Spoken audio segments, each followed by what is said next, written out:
வணக்கம். நிர்விக்னலக்ஷ்மி இல்லத்தில் குரு பூர்ணிமா மற்றும் ஆடி தபஸ் பூஜைகள் மிக சிறப்பாக நடத்தப்பட்டிருக்கு.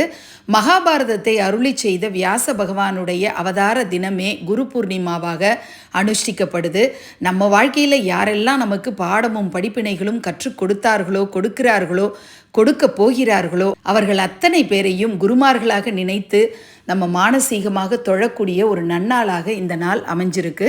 சங்கரனாகிய ஹரனும் நாராயணனாகிய ஹரியும் ஒன்றே அப்படிங்கிறத இந்த உலகத்துக்கு உணர்த்துவதற்காக ஊசி முனையில் தவம் செய்த அம்பாள் தான் கோமதி அம்மன்.